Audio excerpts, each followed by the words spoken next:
গ্রামের মহিলা আমার মা, তাই শুরু থেকেই খুব সহজ সরল ও কর্তব্যপরায়ণা একজন মানুষ। বিয়ের পর থেকে একা হাতেই সংসার সামলে যাচ্ছেন। আমার বাবার মা অর্থাৎ আমার ঠাকুমার খুবই প্রিয় ছিলেন আমার মা। মায়ের যখন 17 বছর বয়স তখনই বাবার সাথে বিয়ে হয়ে যায়। ছোট ছিল বলে আমার ঠাকুমা মাকে নিজের মেয়ের মতোই দেখত। আমার বাবা শহরে থেকে কাজ করেন, 2 মাস 3 মাসে একবার বাড়িতে আসেন, কয়েকদিন থেকে আবার শহরে চলে যান। আমার মা খেতে খুবই ভালোবাসেন, মূলত ফল জাতীয় খাবার মায়ের খুবই প্রিয়। কোনো রকম খারাপ নেশা নেই, শুধু পান খায়। মায়ের ভালো ব্যবহার আর সরল মনের জন্য পাড়ার সবাই মোটামুটি মাকে খুব ভালোবাসত ও সম্মান করত। বিকেল বেলা কাজ শেষে মা আর অন্য প্রতিবেশী কিছু মহিলা গল্প করতেন।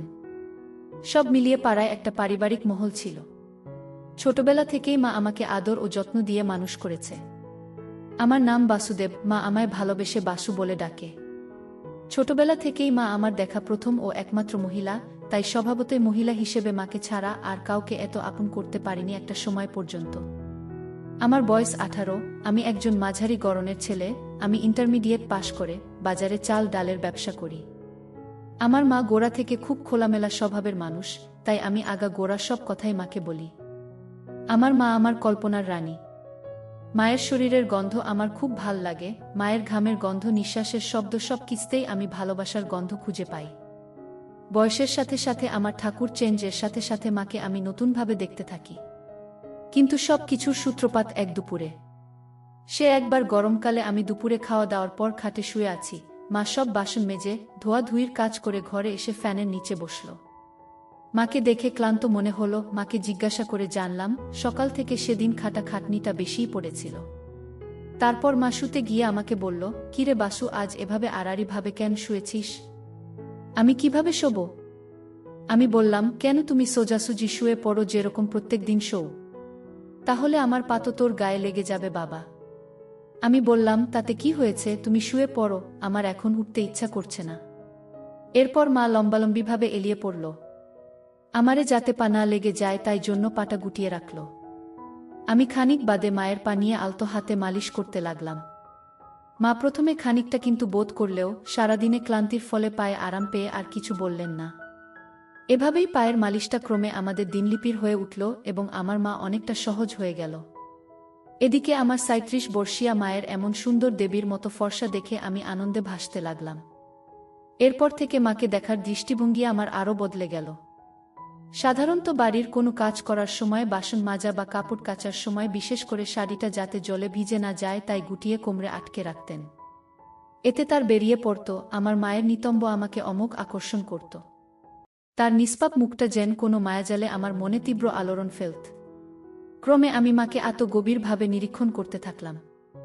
একদিন এভাবেই দুপুর বেলা মায়ের পা মালিশ করে দিচ্ছি আর মা শুয়ে আছে। এমন সময় পাশে তাকিয়ে দেখি অত্যাধিক গরমের জন্য তার বেরিয়ে পড়েছে। মুহূর্তের মধ্যে আমি অনুভব করতে লাগলাম গামছার তলায় আমার উঠেছে। এরপর থেকে মায়ের প্রতি আমার আকর্ষণ এতটাই তীব্র হয়ে দাঁড়ালো যে শয়নে স্বপনে সারাদিনই আমি মায়ের শরীরকে কল্পনা করতে লাগলাম। মায়ের কথা ভেবে একা একা কাজ করতাম। মাকে খালি আমারকে দেখানোর উপায় ভাবতে থাকলাম। এদিকে প্রত্যেক দিন দুপুরে মায়ের পা মালিশ দেওয়ার বিষয়টা মায়ের কাছে এতটাই আরামদায়ক হয়ে উঠেছে আর মা বিষয়টার সাথে এতটাই সহজ হয়ে উঠেছে যে মা আমার অনুমতি ছাড়াই পা দুখানি আমাকে তুলে দেয় মালিশের প্রত্যাশায়। মাকে দেখেই আমার ঠাটিয়ে যায় আর গামছার উপর বানিয়ে ফেলে। মালিশের সাথে নাড়াচাড়ার সময় কখনো কখনো মায়ের পায়ের পাতা দুটি আমার সাথে লেগে যায়। প্রথমে ভয় পেলেও বিষয়টা আস্তে আস্তে আরও মজাদার হয়ে উঠল। খানিকক্ষণ পা মালিশ দেওয়ার পর মা গভীর ঘুমে আচ্ছন্ন হলে আমি নির্দ্বিধায় নিজের গামছা ফেলে সম্পূর্ণ অবস্থায় মায়ের পায়ের কাছে শুয়ে পড়ি আর তেল মালিশের সাথে সাথে মায়ের পা দুটোর মাঝখানে রেখে ধীরে ধীরে। সন্ধ্যায় আমার হঠাৎ ঘুম ভাঙলে দেখলাম মায়ের কোলে মাথা রেখে ঘুমিয়ে পড়েছিলাম। আমি নড়াচড়া করতেই মায়েরও ঘুম ভেঙে গেল। আমি বুঝলাম আমি তখনও সম্পূর্ণ অনাবৃত। মা আমায় বললেন আলোটা জ্বালতে। আমি এদিক ওদিক হাতড়েও গামছাটা খুঁজে পেলাম না। তাই মাকে বললাম, আমি স্নান করতে যাচ্ছি, গরম লাগছে, তুমি জ্বালিয়ে নাও বলে কলতলার দিকে গেলাম আর এদিকে মা সন্ধ্যা দ্বীপ জ্বেলে চাতালে এসে বসলেন। আমি কলতলায় বসে দুপুরের মুহূর্তগুলির স্মৃতিচারণ করছিলাম। মায়ের উপস্থিতি বুঝে কলতলার দরজা থেকে উকি মেরে বললাম, মা, গামছাটা একটু দাও না, তাড়াহুড়োতে গামছা আনিতে ভুলে গেছি। মা নিয়ে এসে দিতে এসে এত বছর পর আমায় সম্পূর্ণ অবস্থায় দেখল। খানিক আমার দিকে চেয়ে থেকে বলল, বাবা তাড়াতাড়ি গা ধুয়ে নাও। আমি চুল থেকে জল ঝাড়ার বাহানা করে গামছাটা নিতে একটু দেরি করলাম, যাতে মা আমাকে ভালোভাবে দেখে নিতে পারে। কিন্তু মায়ের তেমন কোনো আগ্রহ ছিল না। আরেকবার সুযোগ নেওয়ার জন্য মাকে বললাম, মা তুমি আমায় ছোটবেলার মতো পিঠ ঘষে স্নান করিয়ে দেবে? উত্তরে মা হেসে বলল, তুমি কি আর সেই ছোট আছো? এখন আমার থেকেও লম্বা হয়ে গেছ। তাও আমি তো তোমার কাছে চিরদিন ছোটই থাকব। মা একটা ভুবন ভোলানো হাসি দিয়ে বলল, আসো বাসু বাবা। আমি মনে মনে খুব খুশি হয়ে উঠলাম, ভাবলাম দেখা যাক কি হয়। মা কোলতলায় ঢুকে চৌবাচ্চার এক পাশে বসল। আমি মায়ের দিকে পিঠ করে মাটিতে বসলাম। মা আমার মাথায় জল ঢেলে চান করাতে লাগল, তার সাথে টুকটাক কথাবার্তা। মাথায় সাবান লাগিয়ে মা বলল, বাবা এবার দাঁড়াও, তোমার পায়ে সাবান লাগিয়ে দেই। আমি দাঁড়ালাম সামনে সামান্য ঝুঁকে, মা নির্দ্বিধায় আমার দিয়ে পরিষ্কার করতে লাগল পায়ের গোড়ালি, কোমর। এরপর সামনে ঘোরার সময় ভেবেই উত্তেজনায় আমার একটু একটু জান আসতে শুরু করল। হঠাৎ আমার মনে পড়ল, কলতলায় এসে তো ভালো করে ধোয়াও হয়নি, দুপুরের সেই শুকনো দাগ জমে রয়েছে, মা কি ভাববে ভেবে ভয় করছে। আবার মা আমাকে এতটা কাছ থেকে দেখবে ভেবে ভালোও লাগছে। কি করব ভাবছি, এমন সময় মায়ের আওয়াজ পেলাম, বাবা এবার ঘুরে দাঁড়াও। মায়ের আওয়াজ শুনে ততক্ষণে আমার ছোট হয়ে গেছে, মন শক্ত করে ঘুরে দাঁড়াতে মা পায়ে সাবান ঘষতে শুরু করল। এরপর সামনে এসে বাম হাত দিয়ে তুলে ধরে সাবান ঘষতে থাকল। চামড়াতে তলার দিকে টান পড়ায় ততক্ষণে আমার মায়ের আলগা হাতের তালুতে উন্মুক্ত হয়ে গেছে। মায়ের হাতের সাথে সরাসরি সংস্পর্শে আমার ফুলতে শুরু করল। এদিকে মা শাড়িটাকে গুটিয়ে কোমরে বেঁধে রেখেছে। এই দেখে মা আমার দিকে চেয়ে রইলেন কিছুক্ষণ, তারপর বললেন, বাবারে আমার বাসু বাবার কত বড় হয়ে গেছে। আমি খানিকটা লজ্জিত ও অনেকটাই গর্বিত বোধ করলাম মায়ের এই কথায়, কিন্তু মুখে কিছুই বললাম না। মা সাবান লাগাতে লাগাতে বলল, সেই ছোটবেলায় তোকে তেল মাখাতাম, তারপর খানিক রোদ্দুর গায়ে লাগিয়ে ভালো করে সাবান দিয়ে ডলে ডলে চান করাতাম, আর আজ কত বড় হয়ে গেছে আমার বাসু বাবা। আমি কোথায় বড় হলাম মা, আগের মতো আজও তো তুমি আমায় চান করিয়ে দিচ্ছ, তুমি চাইলে রোজই করাতে পার। মা একবার আমার দিকে চেয়ে একটা মিষ্টি হাসি হাসলেন, ইচ্ছা হলো ওই মায়াময় চোখ দুটিতে ডুবে যাই, এই সুন্দর প্রতিমার মতো মুখটাকে আদরে আদরে ভরিয়ে দেই। তারপর ছেড়ে বললেন, হাঁটু গেড়ে বস বাবা, তোমার মাথা আর বুকে সাবান লাগিয়ে দিই। আমি মাটিতে বসতেই আমার মায়ের পায়ে লাগল। আর ভালোভাবে জায়গা বানানোর জন্য মা নিজের বা পাটা আমার ডানে রাখলেন।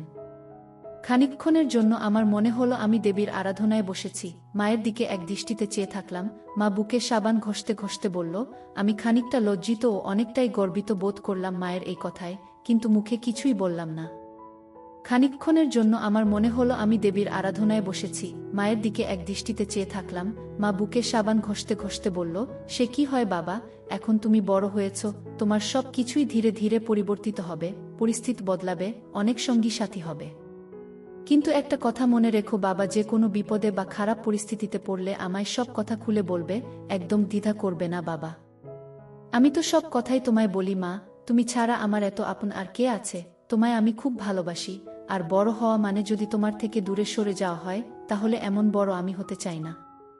মা আমার দিকে চেয়ে আবার হাসলেন সেই ভুবন ভোলানো হাসি, বললেন, বড় হতে চাই না বললেই হলো, বড় তো তোমায় হতেই হবে। তুমি বড় হবে, আমি বুড়ি হব, কিন্তু তার আগে তোমার একটা জীবন সাথী খুঁজে দিতে হবে আমাকে, যে তোমার খেয়াল রাখবে, তোমার জন্য রান্না করে দেবে। আমি বললাম, রান্না তো তুমিও আমার জন্য কর মা, আর আমি তাতেই খুশি, আমি তোমার সাথেও থাকব, আর কারো সাথে না। মা হেসে বললেন, তা সে ঠিক আছে, এবার ওঠ বাবা। মা বললেন, বাসু বাবা, তোমার এখানে এসব নোংরা জমে আছে কেন? তুমি স্নানের সময় পরিষ্কার কর না কেন? এত অপরিষ্কার থাকলে চুলকানি হবে তো, আর এখানের গুলো পরিষ্কার করে রাখবে, না হলে চুলকানি হবে, এগুলি কেটে সুন্দর করে রাখবে। আমি মনে মনে ভাবলাম, তোমারও তো একই হাল, বরং তোমারটা আমার থেকেও অনেক ঘন, তাহলে তুমি কাট না কেন? আমি ঘরে শুয়ে শুয়ে এসব কথাই ভাবছি, এমন সময় মা ঘরে এল। এমন ঘর অন্ধকার করে আছো কেন বাসু বাবা? আমি বললাম, কিছু না, এমনি আলো ভালো লাগছে না। মা আলো জ্বাললেন। আমি বাম হাত দিয়ে চোখ দুটো ঢাকলাম আর ফাঁক দিয়ে মাকে দেখতে থাকলাম। আলো জ্বেলে মা আমার দিকে চাইতেই আমার তার চোখে পড়ল। মা খানিকটা আশ্চর্য হয়ে তাকিয়ে থাকল। তারপর শান্তস্বরে বলল, তুমি এভাবে শুয়ে আছো কেন বাবা? কাপড় পরো, কেউ দেখলে কি বলবে? বলবে এত বড় ছেলে এখনো বাড়িতে কাপড় পরে না। এখন বাড়িতে তুমি আর আমি ছাড়া কে আছে মা যে আমায় দেখবে? আর তাছাড়া কে কি ভাবলো তাতে আমার কিছু এসে যায় না। আর বাকি থাকলে লজ্জার কথা, তুমি তো আমার মা, আমাকে ছোটবেলা থেকে অনেকবারই এভাবেই দেখেছ, তাহলে তোমার সামনে কিসের লজ্জা? হ্যাঁ, তোমার যদি এতে খারাপ লাগে তাহলে বল, আমি অবশ্যই পড়ে নিচ্ছি। মা কাছে এসে খাটে বসলেন, বললেন, না বাবা, আমার কেন খারাপ লাগবে? তুমি ঘরের মধ্যে যে রকম খুশি থাকতে পার, আর আমার থেকে একদম লজ্জা করবে না। এরপর একটা সেক্তা হতে থাকল, ক্রমে রাতের খাবার খেয়ে শুয়ে পড়লাম। এরপরে বেশ কয়েকদিন কেটে গেল, তেমন কিছু ঘটল না। আমিও দোকানের কাজ ও অন্যান্য কাজে ব্যস্ত হয়ে পড়েছিলাম। নিজেকে শান্ত করার কথা প্রায় ভুলেই গেছিলাম। সেদিন সম্ভবত শনিবার, সকালে উঠে আমি আমার কাজে চলে গেলাম। সারাদিন দোকানদারি করে গো ডাউনে মাল তুলে ঘরে ফিরতে ফিরতে বেলা 3টে বেজে গেল। ফিরে দেখি মা পুকুর পাড়ে বসে আরও কিছু পাড়ার মহিলার সাথে একসাথে জামাকাপড় কাচ্ছে আর গল্প করছে, শাড়িটা সেই কোমরে বাঁধা। আমি কাছে গিয়ে পুকুরের জলে হাত ধুতে থাকলাম। মা বলল, ঘরে গিয়ে বস, ঠান্ডা হয়ে স্নান করে নাও, আমি খাবার দিচ্ছি। আমি হাত ধুতে ধুতে মায়ের দিকে লক্ষ্য করলাম। আমি ঘরে ঢুকে গেলাম, পাখাটা চালিয়ে বসলাম। একটু পর সাবান নিয়ে পুকুরে গেলাম স্নান করতে। অন্যান্য সব মহিলারা চলে গেলেও মা তখনও ছিল, ভেজা কাপড়গুলো তারে মেলে দিচ্ছিল। আমার হঠাৎ কি মনে হলো, আমি সরষের তেল নিয়ে এসে পায়ে হাতে মাখতে থাকলাম। মা এসে জিজ্ঞাসা করলেন, কি হলো বাবা, আজকে তেল মাখছ যে এভাবে? আমি বললাম, স্নান তো করবই, তাই ভাবলাম আগে একটু মেখে নিই। খানিক বাদে এসে মাথায় পিঠে তেল মাখিয়ে দিল, এরপর পায়ে থেকে শুরু করে তেল লাগিয়ে দিল। এতে আমি খুবই পুলকিত হলেও মা বেশ সাবলীলভাবেই নীল ব্যাপারটাকে।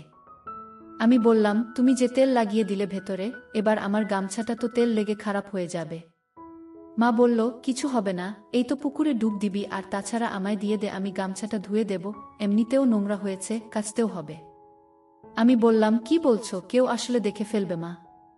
মা বলল, এই দুপুরে কে আসবে, আর এলেও বা তোর কি, তুই তো বলেছিস তুই কারও পরোয়া করিস না।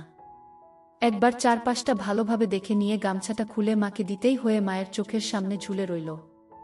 যাই হোক, আমার অবস্থা মা দেখল কিন্তু কিছু বলল না। তারপর শাড়িটা কোমরে গুজে হাঁটু অবধি জলে নেমে গেল, আমায় পাড়ে বসতে বলল। আমিও আগের মতো পুকুরের পাড়ে সিঁড়িতে বাধ্য ছেলের মতো বসে রইলাম। আমার কোমর অবধি জলের তলায়, আর মা মুখ দিয়ে ঢেলে দিতে থাকল। মা আমার দিকে তাকিয়ে বলল, বাবা, তোমার এটা সবসময় এরকম হয়ে থাকে কেন? হঠাৎ এরকম প্রশ্নে আমি অপ্রস্তুত হয়ে গেলাম। কি বলবো বুঝতে না পেরে বললাম, জানি না মা, এমনি এমন থাকে। মা আর কিছু বললেন না। এমন সময় আমাদের দুঘর পরের বাড়ির এক কাকিমা কোথা থেকে এসে আমার পেছনে এসে দাঁড়াল। মুহূর্তের জন্য আমি হতভম্ব হয়ে গেলাম। সেই কাকিমা মাকে উদ্দেশ্য করে বলল, কি গো ভাবি, ছেলেকে চান করাচ্ছ? এই বলে পাশে গাছের সাথে বাঁধার তার থেকে দুটো শুকনো জামাকাপড় তুলতে এল। এদিকে আমি কোমর অবধি জলের তলায় তখন সম্পূর্ণরূপে। আমি কি করব ভাবছি, এরকম সময় মুহূর্তের মধ্যে আমি উপলব্ধি করলাম, কি যেন একটা আমার জলের তলায় চেপে ধরল। তীব্র ব্যথায় আমার মুখ দিয়ে আওয়াজও বেরোল না। পরক্ষণে বুঝতে পারলাম ঘটনার তৎপরতায় আমার মা আমার তার বাম পা দিয়ে জলের তলায় চেপে ধরেছেন। এতে মুহূর্তের জন্য আমার মনে হলো মায়ের পায়ের কঠিন চাপে আমার ভেঙেই যাবে। সাধারণত অবস্থায় আমার পুরোপুরিভাবে উপরের দিকে মুখ করে দাঁড়িয়ে থাকে, এরম অবস্থায় কেউ যদি এটাকে নিচের দিকে চেপে রাখে তাহলে তো কষ্ট হবেই। আকুল নয়নে মায়ের দিকে তাকালাম। মা প্রথমে গ্রাহ্যই করল না। তারপর মাথা নিচু করে আমার দিকে চাইল। মায়ের চুলখানি মুখের উপর এসে পড়েছে। উফ, কি অপূর্ব মুখখানি, কোমল, স্নিগ্ধ, টলটলে দুটি গালের মাঝে গোলাপের পাপড়ির মতো গোলাপি আভা প্রদান করছে। আহা, কি মোহময়ী, শান্ত, অচট, চপল, শীতল অথচ ক্ষমাশীল কিন্তু দণ্ডদাত্রী রূপ। আমি অনুরোধের ইঙ্গিতে হাত দুটো দিয়ে মায়ের দিকে চেপে ধরলাম। অথচ মা আমার মুখে যন্ত্রণার অভিব্যক্তি দেখেও তেমন উদ্গ্রীব হল না। আমি দুহাত দিয়ে মায়ের পা খানি তুলতে চেষ্টা করলাম, কিন্তু আমার দুর্বল হাত দুটি তার দেবী পথ সরাতে ব্যর্থ হল। আর এতে ফল হলো বিপরীত। আমি হাত দিয়ে তার পা খানি টেনে উপরে তোলার চেষ্টা করছি বুঝে মা খানিকটা ভর দিয়ে আমার ইস্পাতকে পুকুরের সিঁড়ির দিকে আরও চেপে ধরল। আমি ব্যথা অনুভব করলাম। এদিকে আমার মা নির্বিকার হয়ে ওই মহিলাটির সাথে কথা বলে যাচ্ছে। শেষে আর থাকতে না পেরে খানিকটা ঝুঁকে মায়ের ধরলাম। এদিকে আমি প্রবল চাপ থেকে মুক্তির কারণে আরামে পুকুর পাড়ে শুয়ে হাঁফাতে লাগলাম। আমি বললাম, মা গো, এরমভাবে কেউ চাপা দিয়ে ধরে? আমার তো ব্যথা উঠে গেছিল। মা বলল, কি করতাম বলতো বাবা, তোর কাকি হঠাৎ করে এসে গিয়েছিল, তোমায় এরকম ভাবে দেখলে খারাপ ভাবত। মা আবার জলের তলা দিয়েই পায়ে জল দিয়ে থাকল। আমি বললাম, আমি জানি না, তুমি তো আছো আমার যত্ন নেওয়ার জন্য। এ কথায় মা মিষ্টি হাসো শুধু। তারপর আমি মাকে ছেড়ে খানিকটা সরে এসে দাঁড়ালাম। মা একবার মাথা নিচু করে আমার দিকে চেয়ে বললেন, গামছাটা কোমরে জড়িয়ে নেও বাবা। আমি বললাম, এই তো, আর 10 পা দূরেই তো দরজা, আর এখানে এত বেলায় কেউ আসবেও না, এমনিই চলো। খিমা আর কিছু বলল না। মায়ের পিছন পিছন সম্পূর্ণ অবস্থায় ঘরে গেলাম। ঘরে পৌঁছে লুঙ্গি পরে নিলাম। ঘড়িতে দেখি 4টে বেজে গেছে। মা খেতে দিল। খেয়ে দেয়ে শোবার ঘরে গিয়ে বসলাম। মনটা তখন খুব অশান্ত, মাঝে 5-6 দিন কোনো রকম কিছু হয়নি।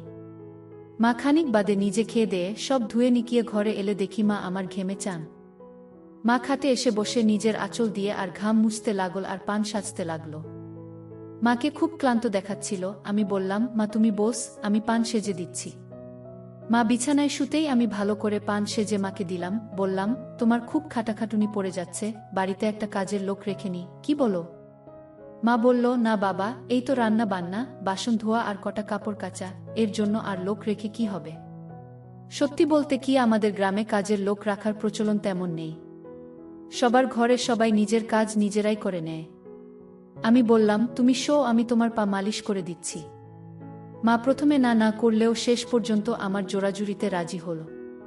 মায়ের বয়স প্রায় 38, কিন্তু গড়ন বা শরীরের গঠন দেখলে তা বিশ্বাস করা অসম্ভব। যাই হোক, আমি যথাসম্ভব নিজেকে সংযত রেখে সুবিধামত রেখে মায়ের পায়ের পাতা অবধি তেল মালিশ করতে থাকলাম। হঠাৎ লোডশেডিং হতেই একটা দমকা গরম অনুভব করলাম, তার সাথে বুঝলাম মা নড়ে উঠল। তাড়াতাড়ি ঢেকে দিলাম আর মায়ের পাটা মালিশ করতে থাকলাম। মা বলল, যা আবার লোডশেডিং হলো? তারপর কিছুটা আরাম অনুভব করে বলল, বাসু বাবা, অনেক হয়েছে, এবার শুয়ে পড়ো, অনেক ঘেমে গেছো তো। আমি বললাম, কোথায় হলো মা, আমি তো এখনো তোমার মালিশ করলাম না। তুমি তাড়াতাড়ি শো, আমি মালিশ করে দিচ্ছি। মা বলল, তোমারও তো শরীর ক্লান্ত বাবা, সারাদিন দোকানে কত কুটুনি হয়। আমি বললাম, না মা, আমার এখনো ঘুম পায়নি, আর তো বিকেল হয়ে এল প্রায়, ঘরে আলোও নেই, একেবারে রাত্রে শোব। তার আগে তোমায় একটু মালিশ করে দেই। এরপরে মা আর জোর করল না। একথায় মা প্রথমে দ্বিধা করলেও ঘরে তেমন উজ্জ্বল আলো না থাকায় দড়িটা সামনে থেকে খুলে দিতেই সায়াটা আলগা হয়ে গেল, আর ব্লাউটাও খুলে দিল। আমি আবার মায়ের পাছার নিচে থাইয়ে পিছনের অংশে বসে আলগা হাতে মায়ের হাত দিয়ে অনুভব করতেই আমার সারা গায়ে কাঁটা দিয়ে উঠল। আমার সেই মা, যার রূপে আমি মহাবিষ্ট, যার শারীরই আমাকে পাগল করে দেয়, সেই মা যাকে কল্পনা করে আমি ছেলেবেলা থেকে কতবার মনের ইচ্ছা পূরণ করেছি তার ঠিক নেই। সেই মা আজ আমার সামনে সম্পূর্ণ বিবস্ত্র, তাকে স্পর্শ করতে পারলেও তাকে দেখতে পাচ্ছি না। যাই হোক, ভালো করে তেল ঢেলে ক্রমে মায়ের মালিশ করছি। মা এদিকে টুকটাক কথা বলে চলেছে আমার সাথে, আমিও হ্যাঁ না হুম ছোট ছোট শব্দে উত্তর দিচ্ছি। এমন সময় আমার মাথায় একটা দুষ্টু বুদ্ধি এলো। আমি একটু উঠে খুলে ফেলে সম্পূর্ণরূপে হয়ে গেলাম।